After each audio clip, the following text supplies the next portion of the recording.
Okay guys, we made it to the airport. The check-in process was a little bit long just because there were some people on the line who didn't know how to take their liquids out of their bags, but that's okay. I'm currently like eating my third or fourth meal. I'm pretty sure everyone's looking at me like, how much can this girl eat? The answer is a lot. I stress eat before my plane. I want to eat a lot before my flight because I always end up missing meals just because of the time difference, and like, yeah, so that's it. Guys, I'm at the hotel and I forgot that like there's a like thing that opens and I have to push a door open, and just it's gonna be a chaotic mess, so I can't record this. Goodbye. I have a floor 0 here, which is like standard European. That's like the ground floor. The first floor is like not the ground floor, which is really confusing.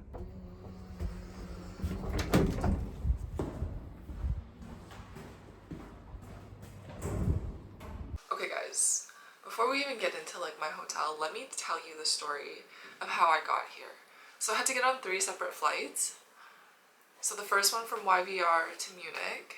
Okay, like I thought it was gonna be on time. I got to the airport, it's okay. The second I check in, they're like, oh, sorry, boarding's been delayed by an hour. And I'm like, what? So I guess the plane came in late, but like usually you know that in advance. So I was just like, why am I only finding out about this like right now? I mean, it's okay, like I just chill out at the lounge for the most part. But then we board, and we're starting to board a little bit late, and then all of a sudden we're even more delayed. So someone has to get off the plane because they're not feeling so well, or like some medical stuff. And I guess in hindsight it's better this way because there was a flight going from YVR to Frankfurt that left a couple hours earlier than us, and this lady was on my second plane and she was saying how like or I don't know where she was going, but they had to like do actually an emergency stop at Frankfurt, and it just like delayed everyone's trip. So I guess the guy getting off at the beginning was better in this sense for everyone, but then they had to find his like check luggage at the bottom of the airplane and all this kind of stuff, delaying us even further. So I land in Munich. This is what happened last time too. I basically had to like race across the airport to get to my second flight, which is Munich to Athens. And for those of you who don't know, once you enter a like EU country in like the Schengen zone, you have to go through border control one time. And so thank God the lineup was not that long. And like usually they just like look at you and they're like, are you here for vacation? I'm like, yeah. Like there's nothing like super sketch about it, but it's just like an extra step you need to do. But on the bright side, once I enter like a Schengen area, I don't need to go through passport control anymore. Like I get off the airplane, I grab my luggage and I go. I don't need to pass through customs again. So I guess it is like an okay, like easier process. Basically raced across Munich airport, and I've been to the airport before, so I kind of knew where I had to go. And then I got there 5 minutes before we were boarding, and so get on the plane, everything's okay. I'm like, okay, great, like this is the second flight, like I'm gonna make it to my third flight on time. And my third flight was not with Lufthansa, so my flight from Vancouver to Athens was like a package, but from Athens to Crete I had to book with like one of those discount European airlines. And so I get to the like airport, I'm like, okay, like, you know, it's like 6 o'clock, I have time. Turn my phone off of airplane mode, and I didn't realize that there was actually a 1 hour time difference between Munich and like Greece. And then I was like, oh shit, it's 7, if not 6, because like the check-in time is 6:20. So I get my luggage, thank God it came out like first, and then I like run upstairs to the departures, but I'm really confused as to where I need to go. And so I'm just like running back and forth along this terminal, and then I finally see it, and then thank goodness the guy was like, where are you going? I'm like, oh, I'm going to heraklion. And he's like, okay, like cut the line and go. And then he's like, run to the boarding gate. I was like, okay. So I'm like sprinting, and then I get there and they're like, oh, the flight is delayed. And I'm like, oh, okay, great. So like essentially this entire thing has just been me like racing from airport to airport, and just everyone being like, oh, the flight is delayed. So I made it on the flight. I got here at like 10 p.m. yesterday. It's all good. I settled in, and now here we are. Okay guys, we are here in Greece at my first hotel. I'm in Crete. I'm in the city of Heraklion right now, and it's actually raining today. So tomorrow and the day after is supposed to be clear. It's supposed to be sunny for the rest of my trip, but today is like heavy rain. It's supposed to be lightning, not looking too good. So I think I might just spend the entire day like here at my hotel. I do need to go to Sephora to pick something up. It's an 8-minute walk away. I don't have an umbrella. I don't think I brought anything with a hood on it because I just like didn't think it through. But according to all my Facebook groups, this May and June, especially May, I heard, has been really variable in terms of weather. Like usually it's sunny and stuff like that, but apparently for the past 2 weeks it's been raining on this island. So I'm glad that like I didn't go in May, because then I would have had probably not the best time in it. And my hotel room, like it's pretty small, but it'll do. So I think I'll probably just shoot a bit of content or plan some content.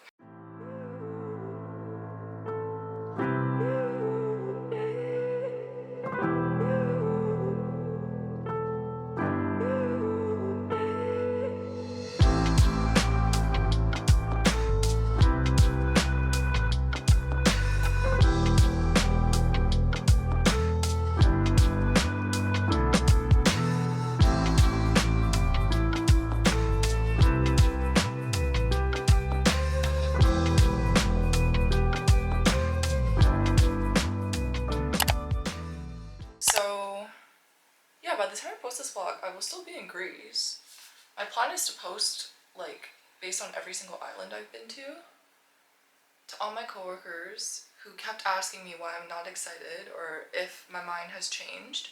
To be honest, we're at day 2 of this trip. Yesterday it rained, so I didn't get to do anything. So, like, that wasn't super exciting, I guess you could say. But it's looking better. I think I just made the mistake of like picking the wrong island to go to. Personally, like people like rave about Crete, and like I could see why, honestly, like it's chill and all that kind of stuff, but my goal is to go to the beach. And I didn't realize that like you would have to take, like all the beaches here are really hard to reach. And I'm staying in Heraklion because that's where the ferry is. So to get to my next island, I would have to come to this city anyways, and so there was no point for me to go to like Chania, the other big island where like all the nicer beaches are apparently. I don't know how much I'm gonna love this island, and that's totally fine, because not all of your travels can be great. Not everything's a success story. To everyone, to all my coworkers out there, on the bright side, I'm not like homeless, broke or starving, so that's a plus. But I guess I just like picked the wrong island for me, and that's a-okay. It's life, it happens.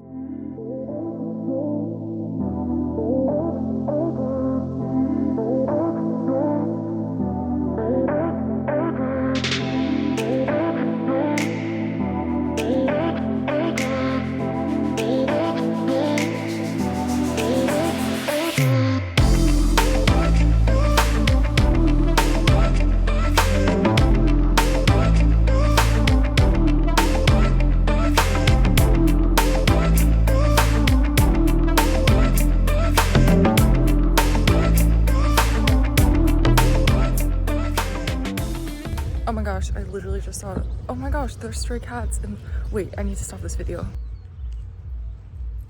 Oh my gosh, there's 3 of them. I thought there was only 2. My gosh. Okay, hi, so anyways, I just spent the entire day at the beach. It's the best thing ever, honestly. I had a really good time. It was really quiet, so I could actually shoot content. It was just a really nice time overall. I got to shoot my content. Nobody really judged. Honestly, nobody cares because everyone's taking pictures, which is nice. Unlike Vancouver. But yeah, anyways, I'm headed back to my hotel room. I kind of just want to like take a shower. I don't know, we'll see. I will probably end up going out again later tonight. But I don't know, TBD. I'm gonna eat some snacks now. But yesterday, guys, but I like bought dinner and it was like 15 euros, and it ended up being 21 Canadian dollars. Okay, we're back in the hotel room. I think I might shoot some content because it's like starting to get like golden, although I don't know if maybe golden hour will work better. I do want to go walk around and see if I can find something to eat. Like, I don't feel hungry at all, but I think I need to eat like protein. Ew, I sound like a gym. I mean, I do, but I just sound like a gym rat when I say that. I need to eat protein. No, anyways, it's just like, I feel like I just need to eat something like that. But my stomach hasn't been holding up too well recently. Like, I feel sometimes when I walk, I'm like, something's not right. Although nothing like awful has happened, I'm just like, oh, this is interesting. Like, why am I feeling so bad after eating? Or like after walking? So I don't know. I have to take it easy. I need to find something that's like, I don't even know. Not dairy, just meat. But it's really hard because everyone here loves moussaka, and I love moussaka, don't get me wrong. But I don't think I can do the dairy thing right now. That my stomach, like considering my stomach is not cooperating with me. So anyways, we'll go walk around town and see what there is.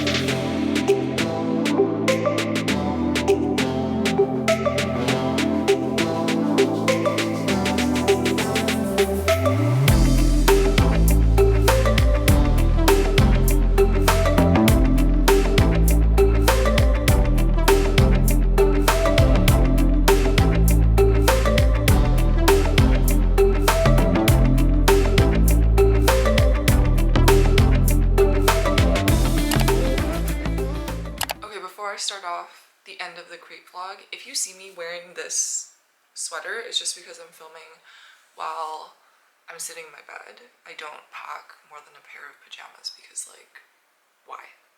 Before I ended the Crete vlog, I kind of just wanted to talk a little bit about like travel tips and tricks around Crete. This is like, Anthony, this is for you, one of my coworkers, because he always wants travel tips just to make sure that, you know, he doesn't end up like lost. So first of all, the two beaches I went to were Amnissos beach and then Ammoudara beach. So Amnissos is a little bit quieter. I actually preferred that one just because in the beach club it was also just quieter and there weren't so many people around, and I found it was more for like older people, or like, I don't want to say older people, like people my age. I don't mean like old people, but there weren't that many kids around. It's also because you have to take a bus and it kind of just drops you off in the middle of nowhere and you have to walk a bit. And I stayed at a place called Paradise Beach Bar. To rent the sunbeds, it was $5 there, and then you didn't have to order food or anything like that, but most people, you know, order stuff throughout the day. I just ordered a drink and that was enough for me.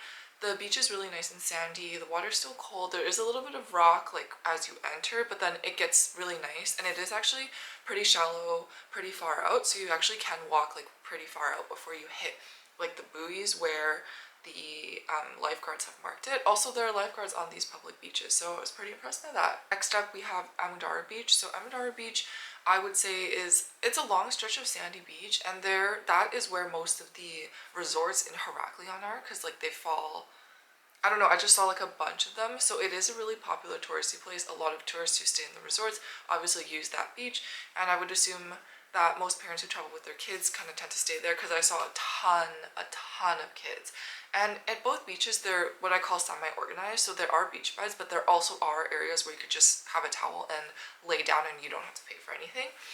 I went to a section of Ammoudara Beach called Heaven Beach. Now, I will say around this area, which is further west, it starts to get more rocky, so I wasn't the biggest fan of that. But if you go further east and you actually go where, like if you Google Maps it, it says Ammoudara Beach exactly there. That is actually very sandy and very nice. It's just like the beach bars, I would say, aren't the nicest there in my opinion. So I went to a place called Heaven Beach because I was just looking it up and I saw some really good reviews for the Heaven Beach Bar. And I actually really like this place. So to get a sunbed, it's free. You don't have to pay like a sunbed rental fee. You just have to order something, anything. And so, you know, some people who didn't really care for it, they just ordered like a bottle of water, but I just ordered food throughout the day because I was there the entire day, again, watching the sunset.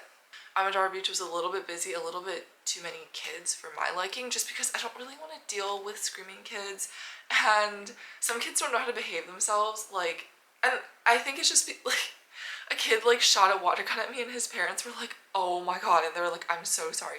And another kid was just trying to like dig up like a hole, which is what kids do, and then managed to like fling sand on me, and the parents were another set of parents were like, oh my god, like I'm so sorry. So it's not like a big deal, but it's just like I probably wouldn't like go there again.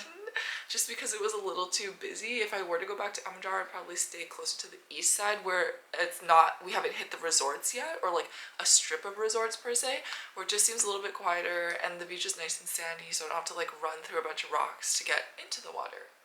Actual travel tips for stuff I noticed in Heraklion, specifically in Crete, is just that, first of all, it's Europe, so just pack everything. I mean, there are pharmacies around, and there was actually like what I would call the equivalent of maybe like a London Drugs or like a Shoppers in the middle of Heraklion. But Heraklion seems to be a very like touristy place. Like a lot of people from Greece actually come and visit because there are a lot of Greek people at my hotel. So I guess it's a place for people to tour. So I was lucky, you know, there was a Sephora, there was a Zara, yada yada yada, but I don't expect that. I guess like anywhere I go in Europe, I don't really expect there to be a shopping center within distance of where I am, and I don't expect there to be a lot of stuff in the shopping center. Of course, there's your regular chain like pharmacies, the Green Cross, whatever. They do sell probably like, you know, pharmacy stuff. I'm probably gonna go get motion sickness pills from there. Probiotics, vitamins, shampoo, conditioner, bug spray, you know, some random stuff, but may not necessarily sell the things that you're looking for. So just pack everything. But I'm talking about like weird travel essentials like nail clippers, tweezers, I don't know, just those like really random things that you kind of have at home where you're like, oh, do I really need this? The answer is probably yes, just better be safe than sorry. They're really small things too, so if you have like a big toiletry bag, you can just like shove it in there. And then transit wise, so I actually found Google Maps to be pretty reliable in terms of how to get where and what bus to take. A little tip is just like beside each bus station, you'll see these like corner stores and they sell chips and there's like LED signs or whatever. You just go up to them and ask them to buy a bus ticket. One ticket is valid for one trip, so it's not like there's a time thing like in Vancouver, you know, with Compass Card, it's like 1.5 hours. You have to travel like everywhere. You give the bus driver the ticket, you get on the bus. Once you get off the bus, your ticket's done. So when I go to the bus station, if I know I need to go back and forth, I just buy 2 tickets because I don't want to bother to like have to look for another like corner store or whatever, and they are literally everywhere, so wherever there's a bus stop you will be able to find one. It's just I just want to save myself the hassle, you know? If I get like confused, I guess you could say, I just ask my hotel concierge, I just confirm with them, and then with the people at the corner store like selling the bus tickets, I just ask them, I'm like, oh, I'm taking this bus, like can you lead me to the stop, because not all the buses stop at the same stop depending on where they're going, I guess you could say. I'm also going to link in the captions in the whatever below the timetables for the buses, I guess you could say, just to let you guys know. For example, like I took bus number 7 to go to Ammoudara. To come back, you don't necessarily need to take bus number 7. I don't even know if there's a bus number 7 on the way back. So the link I'm sending you guys is the itineraries for all the buses like leaving Heraklion city center. To get back, once again, like Google Maps will tell you what bus to take, what bus number, but just don't expect it to be the same bus number. I don't know how it works. You will get back to the city though, trust me. Another common thing in Europe, for those of you who don't know, because it's not like Translink in Vancouver, if you want to get on a bus, you gotta flag it down. Like you gotta step out on the curb and you're like, hey, and that's it. And also like bus stops, not all of them are marked with a like transit sign. So if Google Maps happens to take you to this random ass place, as long as there's like a hood thing over it, like our typical bus stops, not necessarily a bench or whatever, that is a bus stop. I literally once saw a bus stop that was like this tiny little thing with a hood, and then there was like a wood post with a sticker of a bus sign like stapled onto it. So just trust Google Maps and trust your hotel concierge and the corner store people. They will lead you the right way, I promise you. And then the next thing is getting off the bus. So there are those like little stop signs, like, or like not the pulley things, but the buttons located all over the bus. Some buses, I only been on one that had like the LED thing where like you could see if someone pushed the stop sign. The rest of them, I was so confused. I thought people just got up and the bus driver knew, but you actually have to push the button. Now when you push the button, it does not make a ding sound like they do in regular transit in Vancouver. It just makes, it just sends a ding to the bus driver and nobody else can hear it. And that's why I was so confused, because I was like, how is the bus driver knowing where to drop these people off? So yes, you do push the button when you want to get off. Yes, the bus driver will drop you off. Just pay attention as you go on Google Maps, because the bus stop names, I don't know if they're always announced, but sometimes they are, sometimes they aren't, and it's all in Greek. So I just pay attention on my phone and I'm like, okay, like this is the next stop, I hit the stop button and then I just get off. Easy as that. And then last bit, I just wanted to say like my overall rating for Crete. I mean, granted, I'll do a final review once I like finish my actual travels and get back from Mykonos, but I personally would probably rate this island for me a 7 out of 10. I mean, I loved it. The beaches were super nice. You know what? Any form of therapy for me, because I live in Vancouver, is just sun, water that I can actually see through that's not green and murky, and water that I can swim in that's not E. coli infested. So it checks all those boxes. But for me, I found Heraklion personally was just, there was a lot of older people. I honestly think I was like the only Asian there. Not that it's a big deal, like nobody really cares, but there weren't that many people my age who were tourists. Yeah, like I like to be social, like I like to talk to people. I don't need to like party it up. There really is no party scene in Heraklion, but I just like to like be around people like my age and like be like, oh, can you help me take a picture? But I did not see really people my age, so it's catered more for like older people. Now I don't know how it's gonna be on the on the west side of the island, which is Chania, the next, like the popular area, but taking a ferry to other islands, you have to get to the Heraklion port. So I stayed here because Chania is like about, I don't want to misspeak, but I feel like a couple hours away at least. So I just didn't want to like waste a day traveling back and forth and have to get up super early and rush to the ferry port and get a driver and all that kind of stuff. What I've heard too is there are nicer beaches on the Chania end as well. I did find the beaches in Heraklion to be super nice already, but you know that like famous pink beach or whatever, I think they're all on the other side. If you stay, I would definitely recommend that you rent a car just because it's probably easier for you to get around and stuff like that. But yeah, once again, the food was good, the vibes were nice. Overall, it's just like, I don't think it was the perfect island for me, so that's why I give it a 7 out of 10. But yeah, if you guys have any more questions about Crete or the island itself that I haven't answered, you can feel free to leave them in the comments below. And as always, don't forget to like and subscribe to this video. I will see you guys when I get to my next island, Milos. Bye!